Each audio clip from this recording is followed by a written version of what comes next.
Hey, what's up, everybody? It is your good friend, Rafa Sparza, your friendly neighborhood BJJ podcaster, coming to you live right now, Best Coast time, 3:05. I'm glad to see you guys. I hope you're having a good day. If you're not, well, fuck off. You're going to have one. You don't really get a choice in the matter. Where do we begin? First, if you're not following us on Grappling Hour, do us a solid. Follow us. We have a great interview series that we are starting right now, which is the Save Jujitsu Gyms series that we're doing, where we're talking with gym owners every single day, and we're asking them to create a proactive conversation and dialogue about the COVID situation, because we get it. It's not ideal. And if you think that we all don't want to go out and train right now, you're stupid, because fatty getting fat right now. And I would love nothing more than to be skipping the warm-ups and going straight to rolling, because that's about where we're at right now, guys. Other housekeeping ideas and measures that we want to take care of before we start with our guest today, who's a very nice human being and somebody who I run into all of the time. We're starting a measure as well, and this is just a push. This is nothing crazy. I think it's pretty simple, which is very easy to do. The push is simple. If you have a notepad or little Stokes, if you would, these little staples, Post-it notes, write down 3 businesses or people that you can contribute to in Jiu-Jitsu. If you can contribute, great. If you can't contribute, do something nice on social media, post out updates about your gym, volunteer time, help them organize, or at the very least, don't be a dick is really what we're looking at right now. Hashtag don't be a dick. Maybe we'll make that a thing. But I guarantee you the small difference that you can make, whether it's buying a purchased good or service from them, buying a private in case you're so good at jiu-jitsu you don't need privates, and passing that forward, and see what that does. Because admittedly, it is a shitty time. All right, that brings us to today. We're taking a pause on the Save Jiu-Jitsu Gyms interview series to bring you a different movement that caught my eye, and I'm super stoked to talk with the head of that, who just happens to be an amazing black belt. He also happens to be a very, very kind person every time I've run into him. A person who, in the process of booking him, hasn't really told me much about Flat Earth, which, again, is kind of a plus when I'm booking people. But today, we are bringing on the head of the Better Thru Jiu-Jitsu movement, Patrick Donabedian. Pat, how you doing, sir?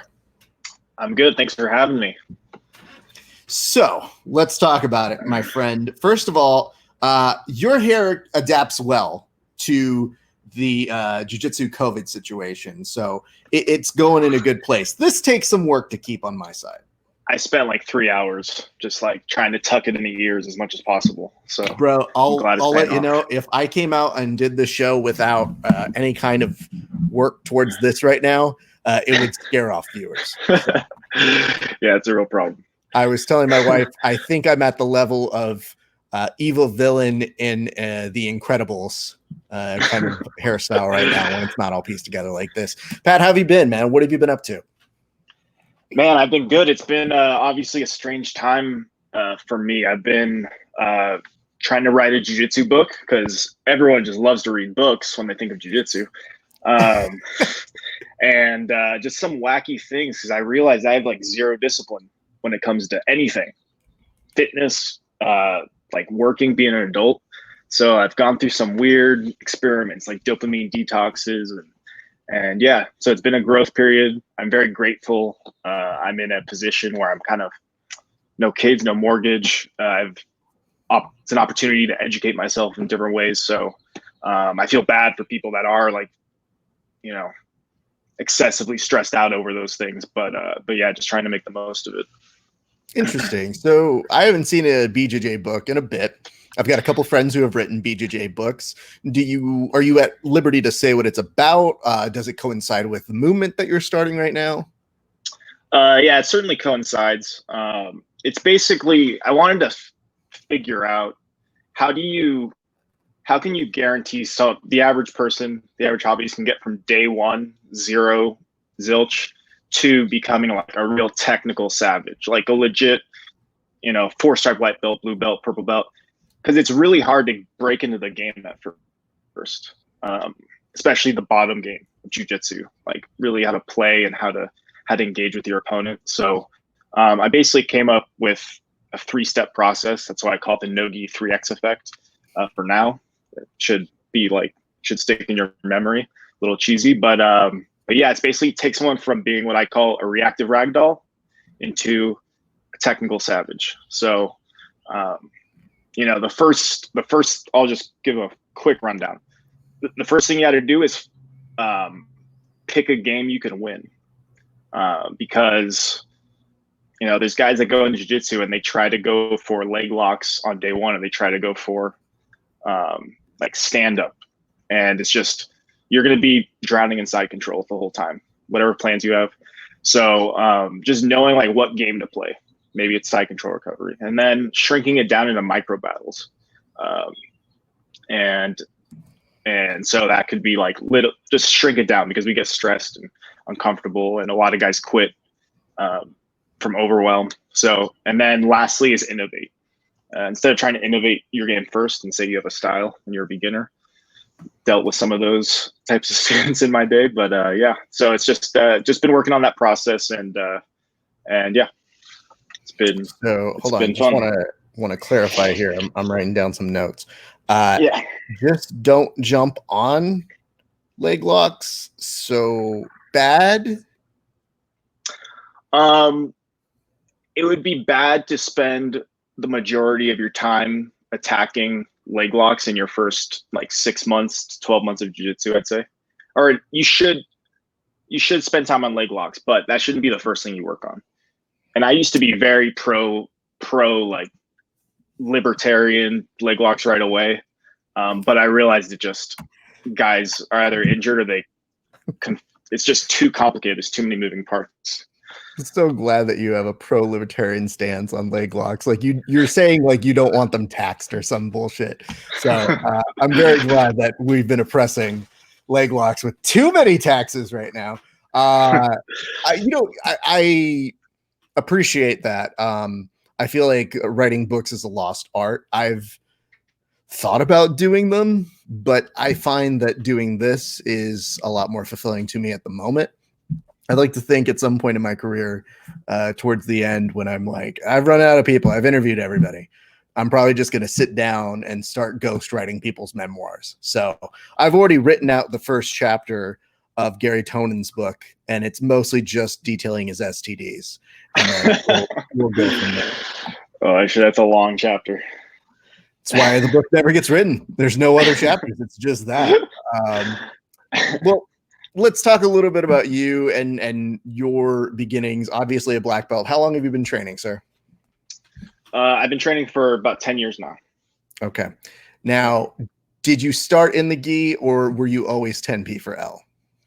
Yeah, so I started in the gi at Gracie Baja under Hamalo Bahal in Gracie Baja Northridge. Actually, I started in college at a free jiu-jitsu club on campus, where I got absolutely manhandled by like nerdy engineers and women, and just it was the classic jiu-jitsu story where you get killed and then addicted.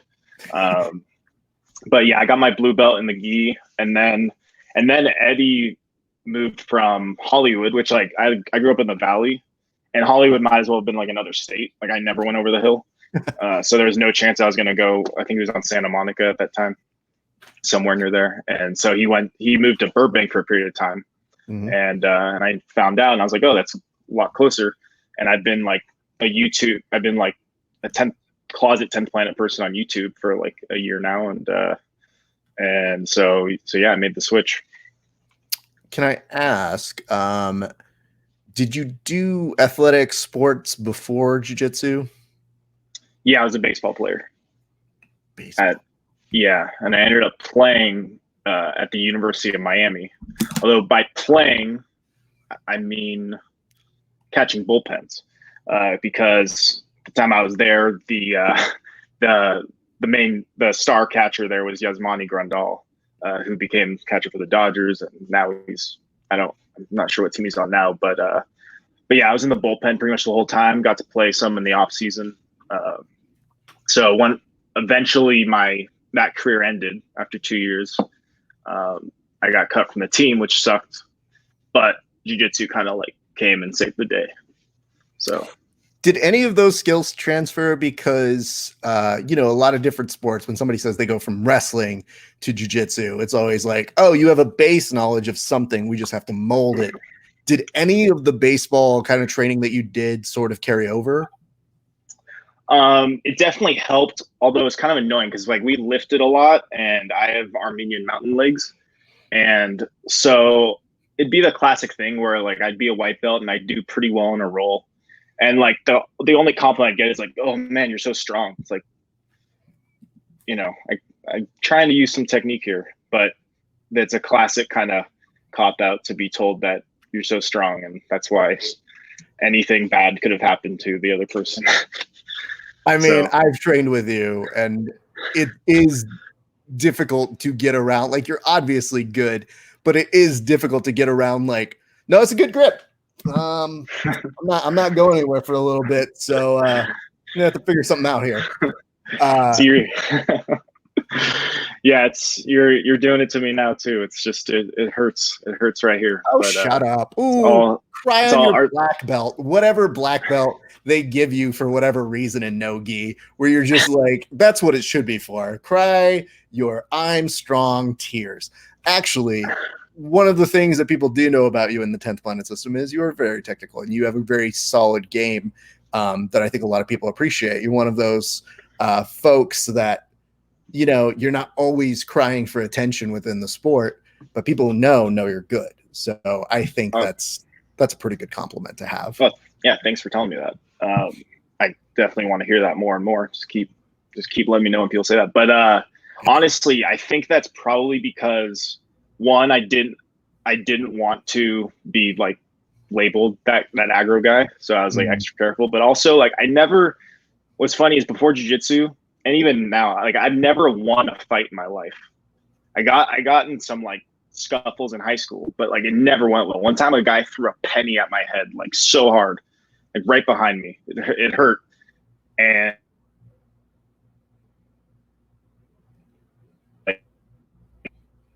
that was to do. Am I still with you? You just came back right now, so do you mind repeating that? The guy throwing the penny at my head? Did yes, you get please. That? Okay. So basically I got punked a lot. And I realized like I'm not an aggressive person by nature. I just don't have it. I don't have that available, like ready to go. I'm not a hair trigger type person. And so it was hard to like just get in fights. I'd always back down. I did win a fight once. I X-laxed a guy once.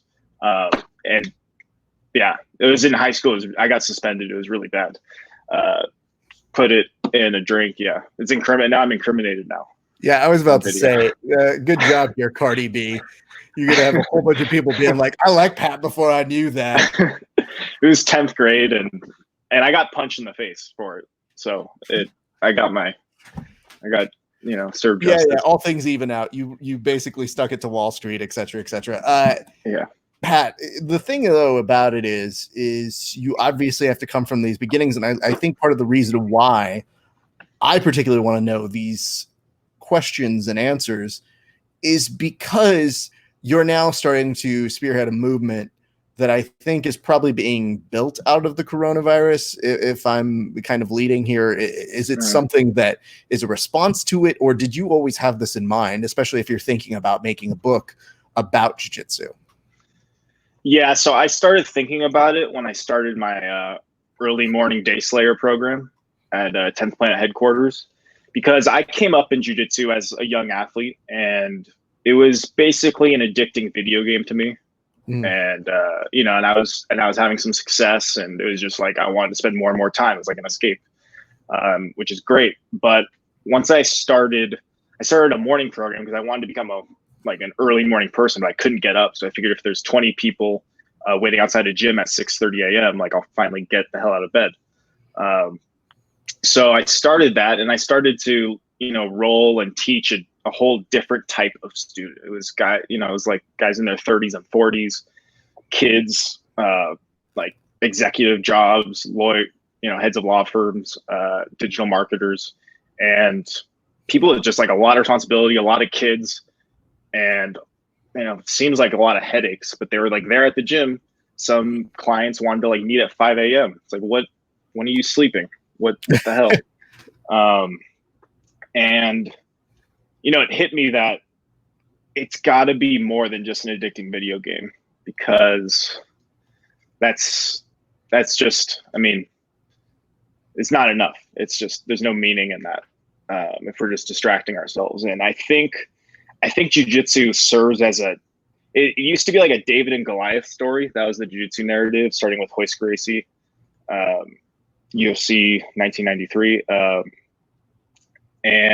But I don't think that's the story anymore, because there's a lot of people doing jiu-jitsu, and big, strong guys know how to do jiu-jitsu now. There's athletes in it. I think it's more of like a comeback story now, like an American comeback story, we'll call it. But it's the one place in your life where you can like physically get dominated and beat. No doubt, you're choked out, your joints extended, and you can learn. You can get some knowledge, come back, whether it's a day, a week, a month later, 3 months, maybe 2 years later. You can face that same person and negate or maybe even beat them or counter them with that same move. And there's like a lot of self-help and marketing these days in the world, and a lot of people making promises about how you can be happier and cure your anxiety or depression that I've been made so aware of through BJJ Project. But jiu-jitsu is like a physical transformation that happens. Like there's no denying that something just happened, where you went from being dominated to then overcoming that domination. So I think that's if we understand that that's what we're doing, and we're like practicing and living that out, it's worth the risk to go back. Because there's just a lot of people out there that hadn't tried jiu-jitsu. A lot of people in the morning, they weren't the types that wanted to do jiu-jitsu, but I figured out a way to like get them to show up. And yeah. That's pretty cool. Yeah, dude, my schedule for entertainment things, it goes and it depends on whatever the show is or the production is going to be. So I tend to have to find crazy human beings that I go, Sunday, 5 a.m. If you want to go, then do it. But if not, cool. And like, it's not like I want to get up that early, but if it's jujitsu, I will. Yeah.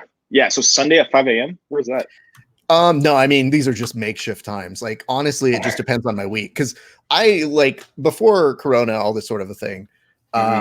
If I know I've got a heavy week, I have a certain amount of sessions I want to try and hit within that week. So it becomes a goal of like, I'd like to do like 6 sessions this week, and I'm the type that if I could, I would do 2 a days. I just sometimes can't do it. And one of the effects of it is sometimes having interviews where you go, hey, this person's only available at this time, so I've got to figure out a time that works for them. So then it's like, hey, who's free at 3 p.m. on Tuesday? Cool, let's do it then.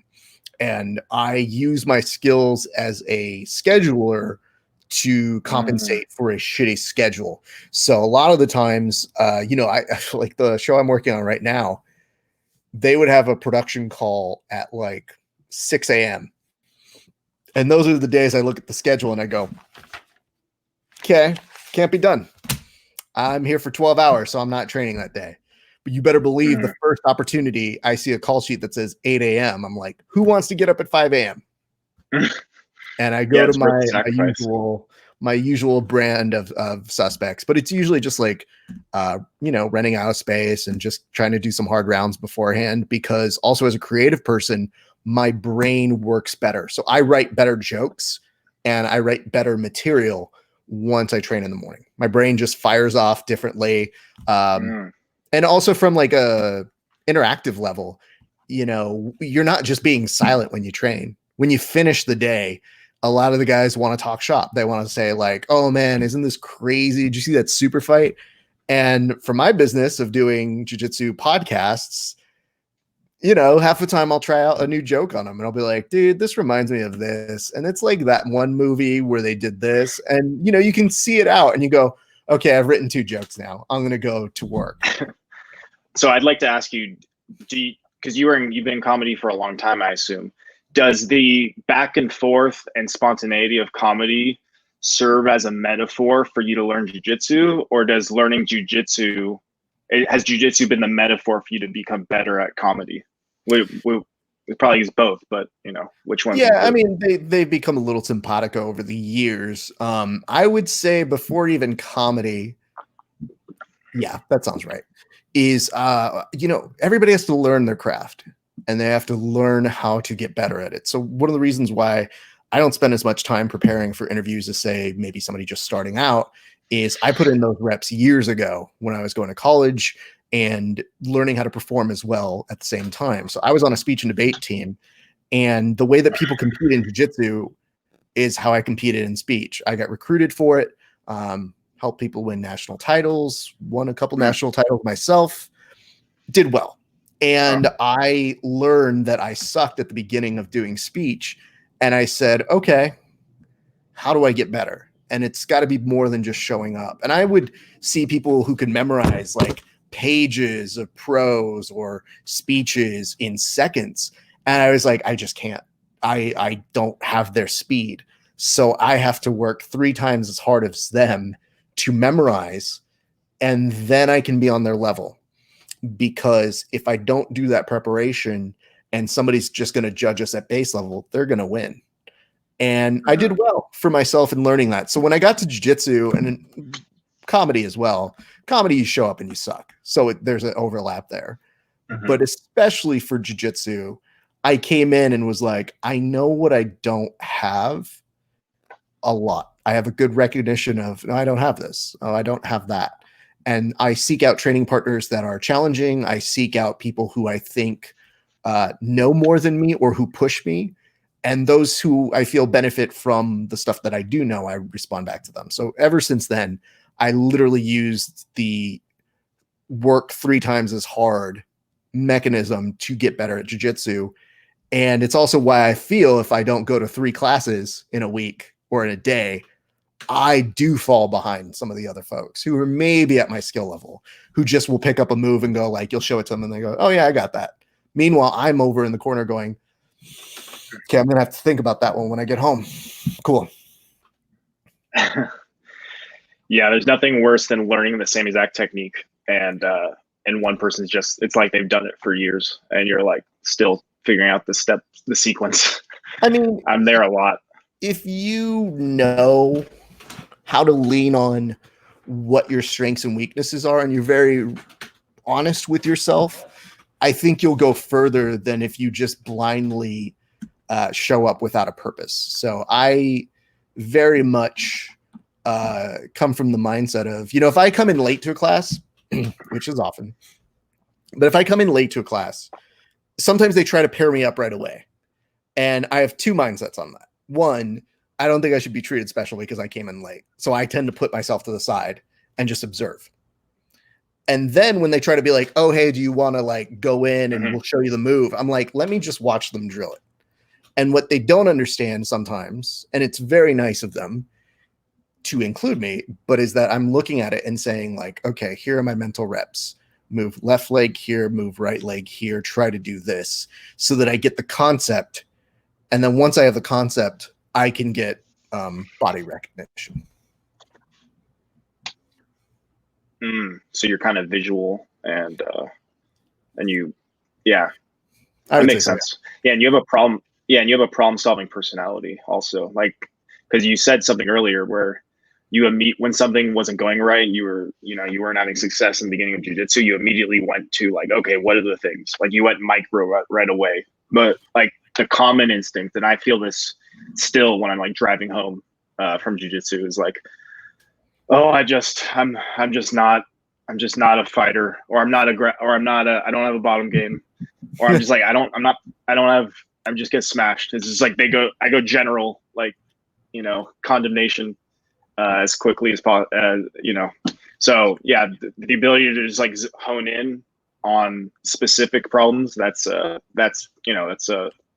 good heuristic for life. So. It's a good game, but there's not every day that happens. There's plenty of days where I get in the car and I'm like, no, why did that happen? And I think it's just honest to be forthcoming about those things and understand that those are the breakthrough moments that you're setting up in the future. So there have been times when I'll be like, with people who I think like, oh, I think we're in the same mold, and I'll have missed a week, and then they'll just like have inched up higher on something, and I'm like, what the fuck, dude? I thought we were all bros, man. I thought we were all in the same boat together. But I think that jiu-jitsu teaches you also, when you see other people and you understand that there are some guys, say, that you trained with for years, they get their black belt, you haven't. Okay, like that's fine. I think it teaches you that when you figure out all journeys are different, you know, don't worry about whatever lane they're in. Just kind of worry about your lane and worry about how you adapt your lane. And don't be surprised if at some point you're better than the people that are advanced and put somewhere. And then, you know, just kind of figure out how that helps you. So that's kind of been my brain, I think. And I think that was because in speech, I didn't gravitate towards people who won everything. I was always like, I want to be the best, but I'm not worried about being someone else's best. I was worried about like, how do I be the best at what I do so that it lends those skills to stuff in later in life. And a lot of that informed my jiu-jitsu process. Yeah.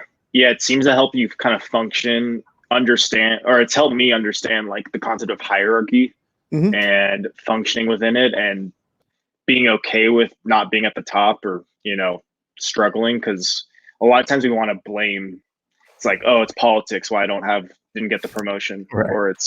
or there's a conspiracy, or the guy doesn't like me. And it's like, no, there's a hierarchy, and it's usually based on like the matter of fact things that are going on in reality. Right. There's always some corruption, but, you know, hierarchies are they're just immovable, and you just got to like work with them. So yeah, jiu-jitsu is that. Yeah. Well, let's talk specifically. What is the Better Thru BJJ movement? You know, movements are more than just hashtags. They're an actual aim to do something. So what is the movement behind that? It's kind of a movement to get people to be more obnoxious about jiu-jitsu, people to be more obnoxious about how good training has been for them, because you know, it's been sort of it's still like sort of a niche and exclusive club. It's become very mainstream with the UFC becoming so popular, but we don't, like I said, we don't really understand why we enjoy it so much, because it's not just an addicting video game. We're like we're working on our, you know, transformation, turning potential into reality. And so if we, you know, can talk about specifically how our lives improve while we're training, and also have a number to put on it. You know, I want to reach 1,000 by 2021, or before the end of 2020, and 10,000 then after that. And then, you know, who knows how far we can go with that. But because I really think there's a divide in our society, and it's so obvious with who our president is, but also how our you know, mainstream media is. There's just like such a divide between the intellectual and the practical, and they're both really useful. We need action, but we also need, you know, intellect, and to negate stupid ideas from time to time, and go from offense to defense, but then be able to go back to offense. So I think jiu-jitsu is where, like, you know, our leaders can go, or our followers can go to become leaders, and just kind of like, it's a good melting pot of both types of personalities, the intellectual and the, you know, and the kind of more brutish, practical, aggressive person. Because I'll tell you what I'm working with right now.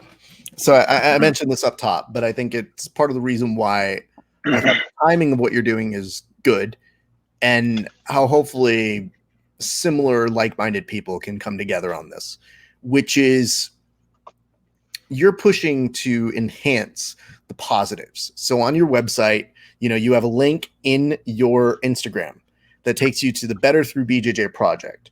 And there are fields that you are asking. It's not a very difficult to fill out form, but you're asking practical areas of, how has jujitsu benefited you? And, what, if any, stories do you have that kind of you would be willing to share about those things? It's just like filling out a regular form. But one of the things that struck me as simpatico to what I'm trying to do on my side is we want to interview gym owners because I think we're sympathetic to their concerns. We want people to have a jiu-jitsu place to practice once all of this, COVID situation is done. And if you want to debate about whether it's real or not, that's not my concern right now. My concern is the real effect it does have on those gyms. And how do we get people outside of our little circle to understand on levels that would maybe apply to them in different areas, So like if somebody hears maybe that your research is finding that, a lot of mental health is significantly impacted by people not training jiu-jitsu, that's a start. The secondary part is usually like, well, their business sucks, but they can't touch because of restrictions. So on no fault of the owner, is it them saying like, well, I just gave up and my business is going to fold? So I feel like one of the things I felt that was so positive about what you're doing and getting people to respond is you're not telling them how to respond. You're asking for them to tell why jiu-jitsu is so great in their words, and then let that speak for itself. Yeah, so you're right. We definitely need specific stories because, the amount of times I read the words anxiety and depression was like, it's sad. And there's, I saw stories about being cured of bipolar disorder and other things. And some of those are I'm intimately acquainted with too. And, one of the, I'd say one of the, I can't go into like detail or who or what, but I've had quite a few students and some that I've actually have filled out the form. It seems as if jiu-jitsu has almost like saved their like romantic relationship. They're able to handle arguments better, and able to like be better partners to their wives or to their husbands. There's obviously less women training, but yeah. And then and I'm seeing specific stories about like dealing with a guy dealing with his boss and being able to communicate better, and just because he doesn't like him or their personalities don't get along, still able to meet deadlines and be in good standing at work. Because a lot, there's just such a common reflex to snap at people, and jiu-jitsu kind of takes that snap out of you because it doesn't work. And but there's also a reflex in us to avoid and just like to cower. That's more me. I've always been kind of like a person that just like, all right, I won't do anything. And, you can't do that either. You got to be confrontational. And so yeah, what were you saying about gym owners not being able to legally admit people in, but still having something to say? I was a little bit confused on that question. No. I don't know that was a question as much as it is. I was curious, given your push, how much of it, because the first I saw of it was just this week. And it's hard to think that there are few things that aren't impacted by the past 6 or 7 weeks. When you see something like this, it's like, oh, we're trying to get people to see what we're going through, because I feel one of the reasons why we also are doing this push is when you hear somebody speaking out so aggressively on things that aren't necessarily backed by science, I think sometimes they're just trying to get their voice to be heard, is really what it comes down to. A lot of the time they yell louder or they yell more incoherently because they feel like people aren't acknowledging what their point is, even if they don't know how to articulate their point, or they do it shittily. So the communication brain in me is always like, all right, what are you trying to say? And it usually comes down to bottom line of my mental health. It comes down to my business is hurting. It comes down to I need an outlet. It comes down to people who are saying, I do jujitsu because I was not the kid who studied in school, and I would have done bad shit if I hadn't have had this. So you take that away, and then you start saying like, all right, I don't want to engage with you on a comment section about that. I want to engage the owners who I think can articulate those points. And I feel like that's a better conversation than just seeing a meme and yelling at somebody, or for whatever reason, just making the more difficult conversation that happens outside of our sport make us look like stupid people, because our sport is filled with a lot of people who are passionate, but I think struggle to figure out sometimes like how to communicate that passion. Yeah. I see what you're saying. It's best to assume, like, it's a good instinct to assume that when you hear stupid things, don't assume it's stupid people. Like they're sensing something's missing from the like societal discussion, and they're not necessarily backed by facts all the time, but they value certain things that like sometimes the intellectual class doesn't value. They're very narrowly focused sometimes on certain ideas and forgetting like the big picture of what we're up to on this earth. But yeah, it's I know, by the way, another thing I forgot to say is just like, can't believe how much weight people lose, like 40 pounds, 60 pounds, seeing all these numbers. I'm going to do a better job of documenting these stories, those that gave me permission to share, and be more specific. And I'll cause I'm going to promote this maybe once a month, and I'll share like specific stories in future posts, and maybe people even speak about their own issues that are willing to. And again, part of the reason why it spoke to me was I said, all right, listen, even without knowing what the intention of your push is fully, without speaking to you, because I can read what you put down, but I don't think that always demonstrates, well, what's going to happen with this research, or what's going to do, and what are you trying to do? What's the intention? For me, it's always like, that's cool and all, but just from reading the idea, the spark behind it, I was like, yeah, this seems like a better conversation starter. This seems like a better use of our time. Because again, it's in the comment section. You see it everywhere, dude. You see how many people in our sport, like we're all speaking to each other, and we're all preaching to the choir. Like, oh man, I miss jujitsu so much. I could do warm-ups. Oh man, I'm gaining so much weight from jujitsu. And I think these are things that, as you mentioned, people saying the weight loss that comes with it, people saying they need their outlet, people seeing that they hope that their gym survives. Like these are real issues. And I think that it's weird because the conversation I'm trying to also have with people is, cool, you open back up. That's not going to be a win. We're dealing with the ramifications of you being closed and then potentially having to survive. And then what if everybody doesn't come back the minute we can? So this is I feel going to be a longer conversation of that. And I wouldn't be surprised if during this journey, you find more people who want to contribute those voices. And I want to make sure that people have knowledge that they could participate in that conversation, and that those notes and reflections that they have would be amplified well beyond their means, and sometimes to people that they don't even know are listening. Yeah. That's definitely the effort. And yeah, one thing I just thought about was you're right. You're kind of like me. You're pretty pessimistic about when that return date will be. And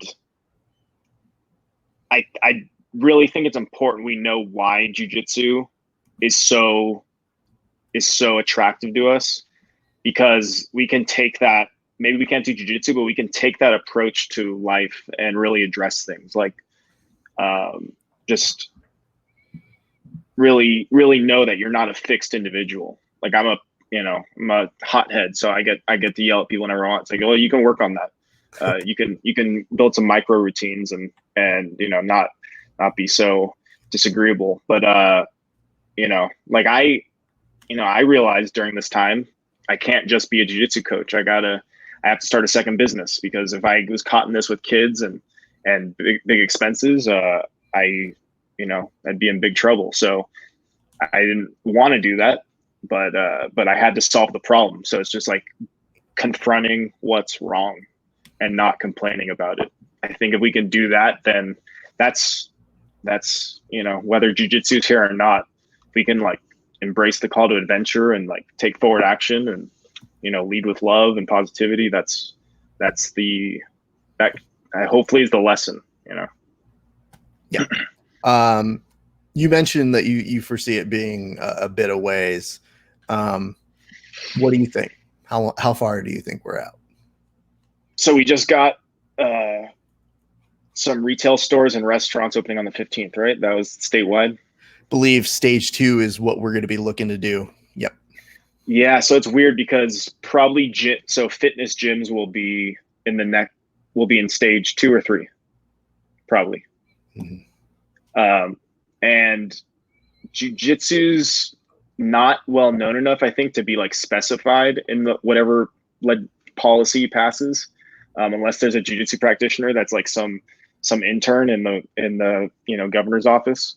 And so jiu-jitsu might get shoehorned into fitness gyms, and and then it'll be this weird ethics flex of which gym owners are going to open and which aren't. And it's a weird flex on both sides. And I'm not looking forward to that if that happens. You know what I mean? Well, we're gonna see some people get pretty shitty. Has been my kind of thing, because I feel like everybody, when I first had this happen, where I knew we were probably gonna have to close down, I reached out to Stefan Kesting, and at the time I was saying, listen, they're asking us to close for 2 weeks. What's 2 weeks? No big deal. And it was in the conversation with him that I was realizing, okay, but what if it's not 2 weeks? And I started asking him that, and he was prepared. He's like, I think it's going to be longer than that. And I said, okay, I personally am prepared for 2 weeks. I don't know what happens to me personally. I'm going to navigate it as I go. And I feel like on our shows and on my interviews, you see my own, like, all over the place of like, day 3 is like, what the fuck is this? What, like, how am I talking about jiu-jitsu when I can't do it? Then day 12 is like interviewing an athlete that's like, well, you can't train, so we have nothing to promote. So what's a good book you read? You don't read books? Cool. All right. Well, fuck the show. And let's just, let's all die, like, that's how absurd it is. So I've just been very honest about what I feel on that day, say it. And then I think after about 2 weeks of no training, I had kind of come to a point of, okay, it's a better idea not to train.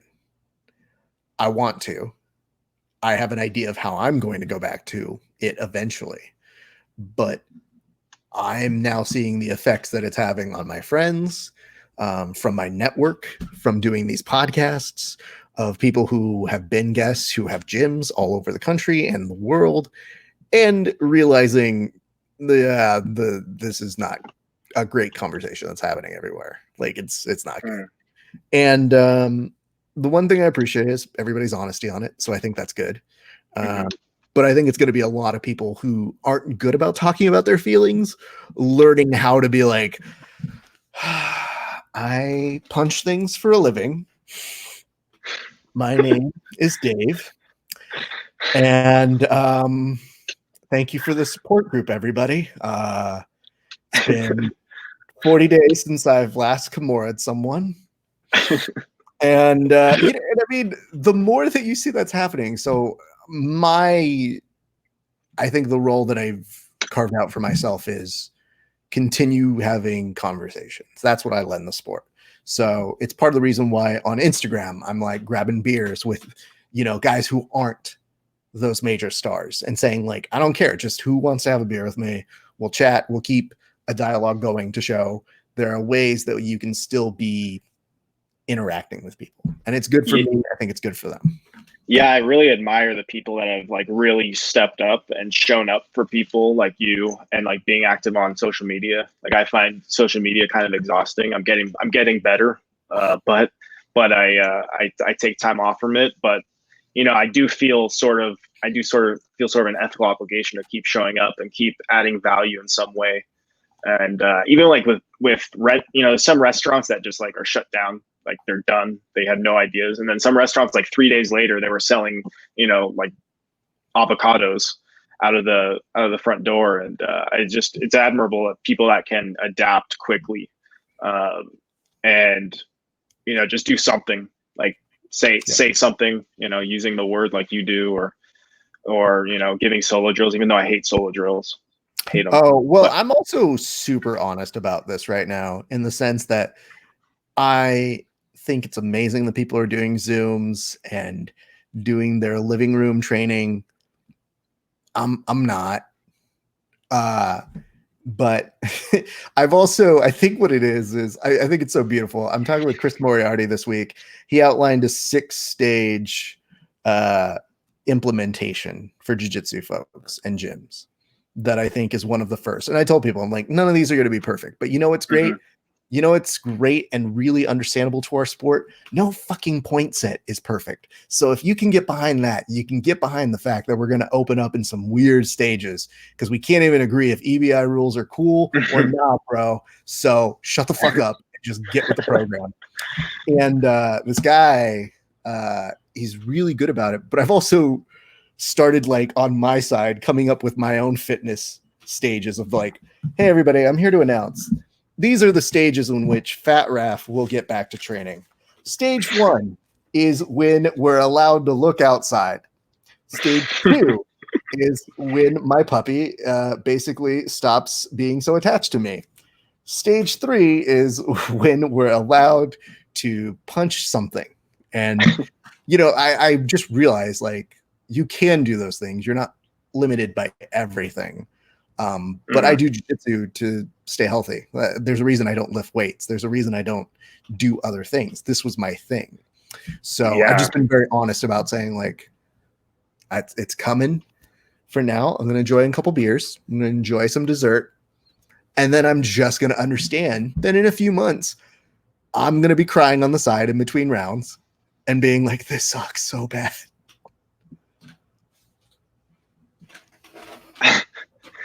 Yeah, my game's gonna be trash when I get back. Man, I'm not looking forward to that. You're pretty good, yeah. So you're fine. But I guess one thing I should ask is, how have you, have these projects been good in keeping your mental health good, or have you done other things to kind of keep yourself in a good space mentally? Yeah, so definitely been working on projects. I actually have some online courses that I built also. One's free, called the Bottom Game Starter Kit. And so that's just like the most important part of jiu-jitsu, and like the four things you need. So there's my plug for that. But also I've done this thing that's a fad on the internet called dopamine detox. And it's really been a game changer for me, because I never worked at home before. I'd always worked in coffee shops or whatever else, and now I couldn't. And I realized I had no resistance against sugar or TV or news feeds or, other things that maybe will go unsaid. And so it's an alcohol, that too, for sure. Music, like addicted to all these things. And they're like, and they're like, after a week and a half of that and sleeping in, they don't, those things aren't that enjoyable. They're good for like 3 days. And then you're like, okay, back to work. Yeah. And so, so one thing I did was, I started our morning class on Zoom. So we meet at 6:30 a.m. Monday through Friday, and we get to work. And so we got some day slayers from HQ that, we just meet there and do our work, sitting there silently, we do a guided meditation first. That's led by one of our students. But yeah, and then the dopamine detox, once a week, I'm fasting from all digital, and anything digital or food. I mix it up, but it's really given me energy back. Like, I used to be conked out at 2 p.m. in the day. Now I'm like, I can work from 6 a.m. till 6 p.m. pretty much. because I'm not fighting the whole time. Oh, like go check Instagram, go eat a piece of chocolate, go listen to music. Like I'm not, those things got like kind of flushed away for a full 24 hours. So that's been the biggest revelation. I don't think I'm ever going to go a week anymore without fasting at least once in one of those ways, digital or food, pretty much. That's good. And I mean, and I want to make sure people understand a little bit about you is that, I've messaged you in the past on social media and you just been like, bro, I just don't check this all the time. And I'm like, yeah, that's fair. So I really can't get mad at you. I just can't be like, but there are so many times where my brain works like this. If I'm doing something and a great deal of my business is go through social media, like if I could just do the podcast and not have to do social media, thank God, would do it. But there's a little thing that people need to be notified and they need to be catered to. And, it is fun. But one of the things I noticed that we scaled back on heavily once this pandemic hit was I just wasn't doing memes. I wasn't in the mood, and I didn't feel like I had something that I thought would be, most of the times we're making people laugh because that's a good thing to do. Yeah. But I would like look at what was going on and going, there's nothing funny with this. I can come up with something funny, but it doesn't feel right to me. And I'm not a fan of forcing things. So yeah, when I'm literally, if I'm online and I think of something and I'm like, hey, Pat, I'm on this now. Are you going to do this? Come on my show. And so when you responded back, I was like, oh shit, we got one. Good. Well, here's the coolest thing. Cause like I said, my default mechanism for dealing with conflict is avoidance. That's why, that's just like kind of my default. And because of, just like I said, I'm going to draw back to jujitsu. It teaches me to confront and use technical prowess to deal with problems. And now, like, I don't have to be scared of, like, oh, Facebook, get away. Like, right. I take that one day off, and then the rest of the week I'm good because I'm trying to build a business too. I have accounts on every platform. I'm building online courses. I'm promoting my morning class at HQ and 10th Planet, and I got to be on there. It's a responsibility. Like, social media is the medium that we need to help people on, solve problems, and so I want to be on there as much as any. So I found out the sacrifice for that is just got to take one day off from it, and every 7 days, and it seems to work out. So yeah, I will be a very quick responder. I'll be like desperate. I'll be like responding too quickly. You'll see the bubble, and you'll be like, dude, this guy's like he's a little codependent. Maybe you should meet some of our fans. So I don't know that I'm ever gonna say like this guy's too fast.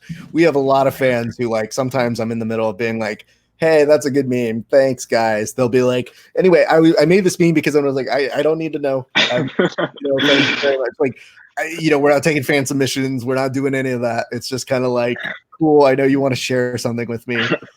And I've just learned to be a little bit kinder in terms of, again, if people are sending a message to you and it looks like they just want to talk to somebody, then, spare a couple seconds. But, I can't do that every second of the day, but if I can, I try to. So I completely understand, and I don't fault anybody for that. But there was definitely one time when I like messaged you to come do like a preview show, and I was just like, I just thought of you because I was like, yeah, your brain's pretty good at breaking down stuff, and I think you might add something to the group.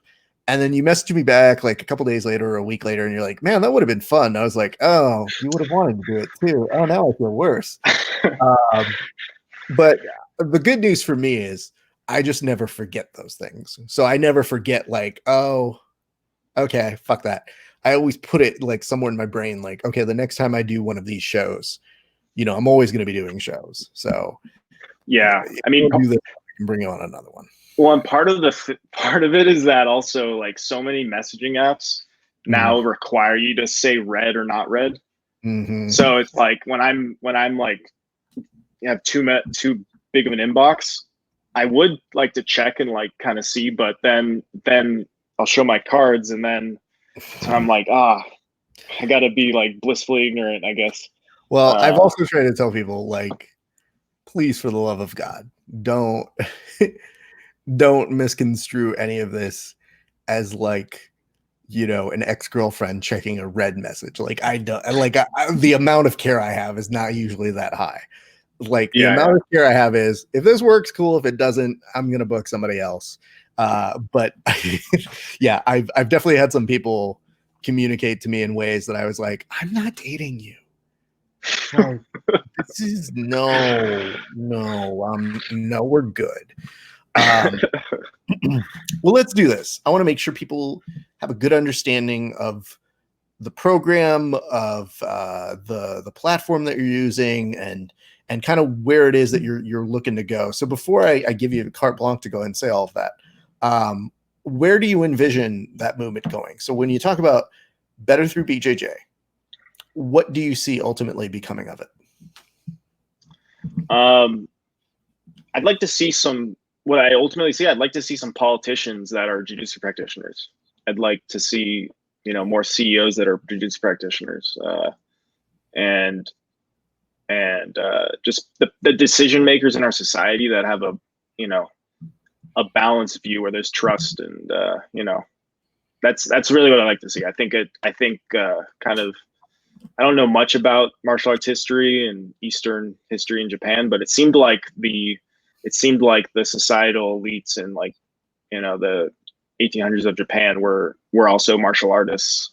And I'm not saying that was good, that turned out well for their society or not. Like I said, I don't know the history so well, but it seems like it'd be a good idea. If people knew how to fight, probably not going to get in as many fights, unnecessary fights, you know? Like, I'm not going to get in any fights, and I train every day. All I know is if someone throws a punch at me, I'm going to level change. And then the rest is blackout. Whatever happens, happens. I'm not going to learn how to box and throw a sucker punch. I'm level changing. That's my de-escalation strategy. So if we can have de-escalators as our leaders, that would be a good end game for this project.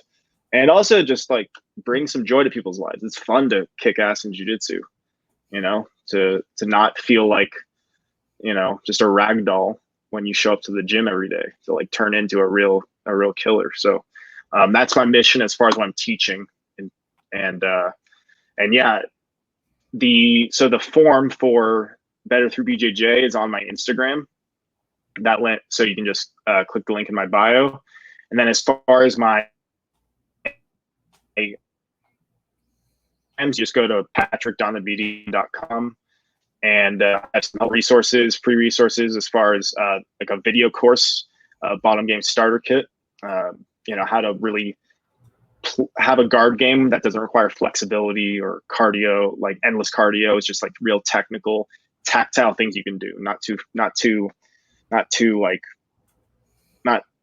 It's things that basically solve the biggest problem, what to do with each of your limbs when you are trying to fend somebody off or attack them. So, patrickdonabedian.com for that.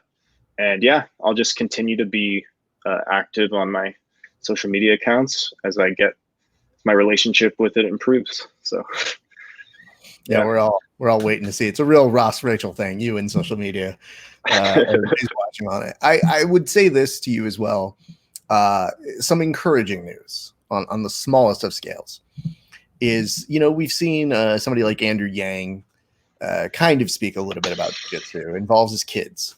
And just today, there was an interesting little blurb that I saw, which is that he basically spoke up about UFC fighters not getting a fair shake.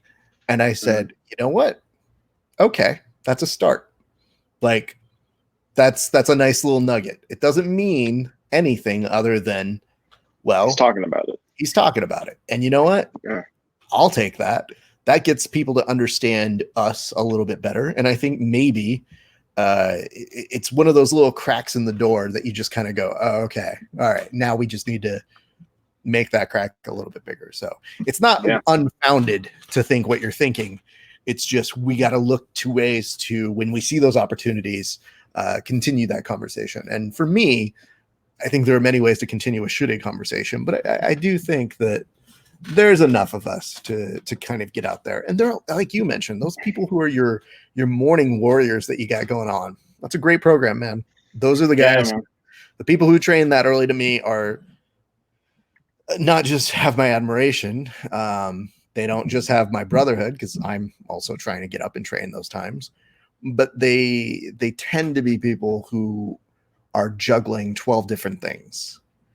And I think those are the people who tend to speak up a little bit more for us as well. Yeah, I totally agree. And I lost my train of thought, but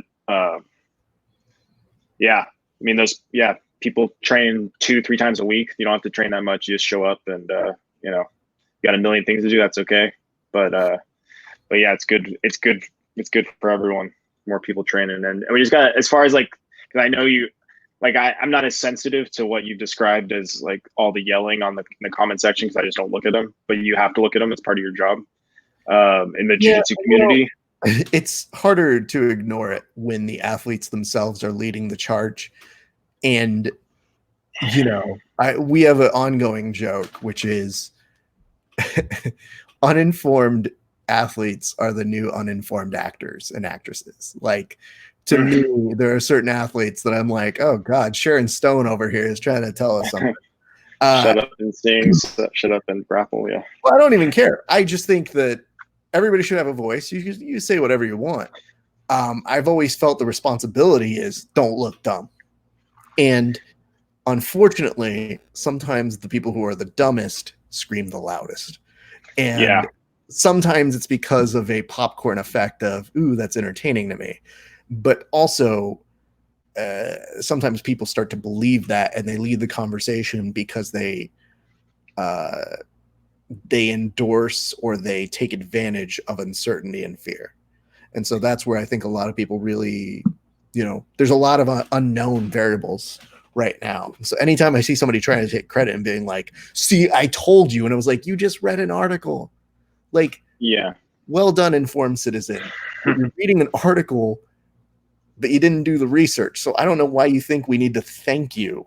Yeah, after this, I really want to take a statistics class and just like really learn, because I don't like feeling like I'm about to talk out of my ass, and and I just don't know enough about you know, standard deviations and, well, keep in mind this critical masses. Yeah, this is a weird situation with the pandemic too, where the information changes because the science evolves.